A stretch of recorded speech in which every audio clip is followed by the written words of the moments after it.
On April 30th, Wynonna and Ashley Judd announced the heartbreaking news that their mother, Naomi, died at the age of 76.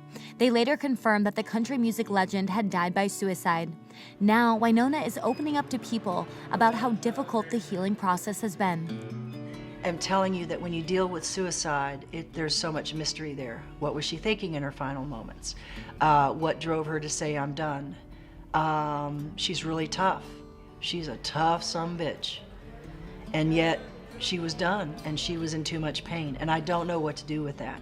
So I'll tell you what I do with it is, and it's really simple, but it's not easy. Compassion. I think if we were a more compassionate nation, I think that if we put ourselves in other shoes, we would go, oh, I may not agree with you, but I can understand why you feel that way. I'll tell you a quick story. Someone said to me, call this number. And I was like, yeah, but at the time I was kind of like, I'm Wynonna freaking Judd, man. You know, I've got everything. And I go into this whole thing. And then I realized, but step one, hang on, step one. Step one is saying, my life is unmanageable.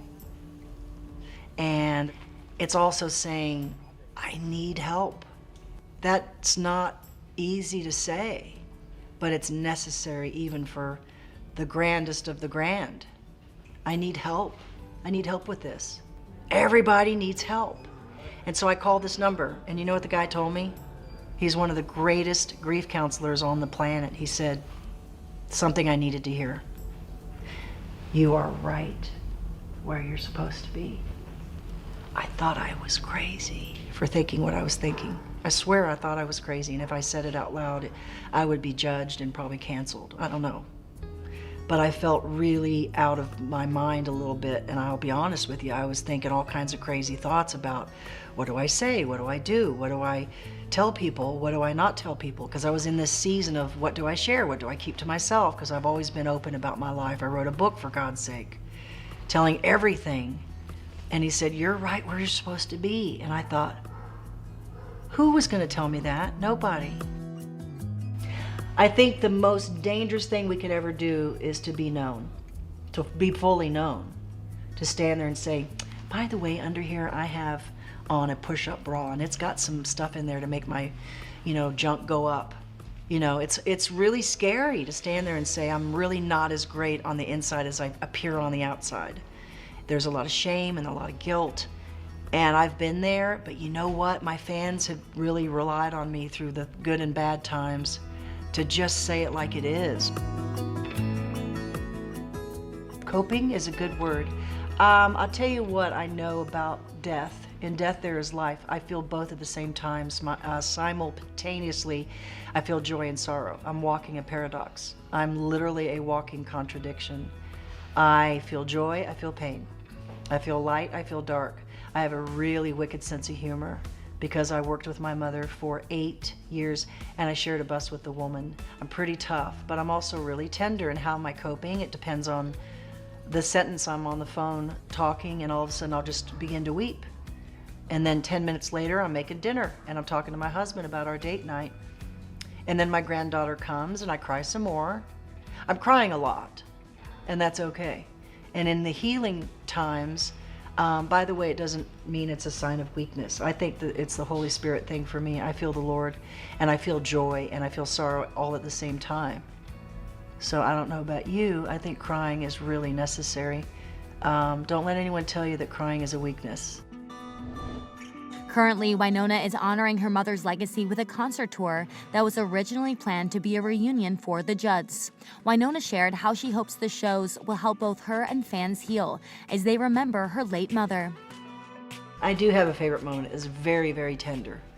And I can't say it without crying. So we have it all. We have 5 Grammys. We have millions of records sold. And we have everything, and she's in her sparkly Queen of Everything outfit. And she comes over to me, and she's got the tiniest little hands. And she takes my hand, and she says, because of you, my life has been better. And I will never forget that. It was like, whoa. She just doesn't pass that out very often. And then we went on stage in front of thousands of people, and she was prissy and danced around, and it's like, oh my God, her hair's perfect, I did it. But yeah, she took me by the hand and said, my life is better because of you. You just don't forget that stuff. And the good news is it starts to come back really good after a while. You get through somebody said, are you angry? And I said, hell yeah, I'm angry. You know, my granddaughter was born like 12 days before she left. So I have anger, but then I realize after the compassion and all the pieces that there's some real joy there, and to celebrate the joy as much as I can. And that's part of the reason I'm doing the tour. I signed on to do this thing called the Judd's Tribute Concert with a little bit of a Wynonna wink, and 27 songs plus one that I just added yesterday makes 28 songs. Because I want to give the fans a beginning and a middle and an ongoing, and I want them to literally be sitting there in the audience and say, oh my God, that's my favorite song. That's my goal, right? Is to also speak to I've never seen the Judds. I don't really know much about Wynonna. Wow, she's really sassy. I think I'll go and download some of her music. And there might be somebody in the audience that goes, you know, I never have liked country music, but I've always been fascinated by the Judd family. I get that a lot. I'm just interested in celebrating this time. And I think that music is a healer. I've always believed that. And so this is my opportunity to step into a situation that I don't know that I am ready to do what I'm about to do, but I think it's going to heal me. I'm looking forward to showing up and walking out on stage, and I have such terrifying jitters and all the stuff on your wedding day, and you walk down the aisle, you're terrified to say I do in front of God and everybody, but you do, and you feel this, ah, you know, and you just feel the good stuff. I'm ready to feel the good stuff. For a woman as unique as Naomi Judd, it can be difficult for even her daughter to sum up her impact. My mom always made up for how insignificant she felt, or lonely, or sad, by putting on rhinestones. So maybe her greatest legacy was in the darkness there is light. She used to say this all the time, this is so corny, but she'd say, if you find yourself in hell, throw your head back and yell, this is hell. But she would do it in a way that you almost felt like it was okay, because she just had this ability to, you know, put a pep in your step, man. She was a single mother. You know, Ashley talks about this a lot. She was a single mother who was sexually harassed, fired because she wouldn't, you know, do things, and she never gave up. She just never gave up.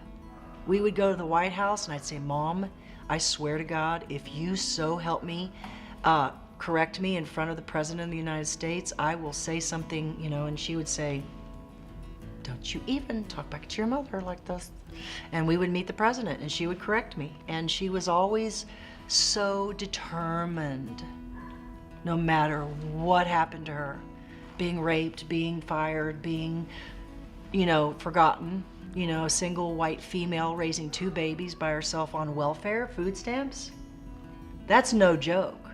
But she never gave up, and I don't ever really remember her complaining. I just don't remember her complaining. She would say, I'm too blessed to be stressed.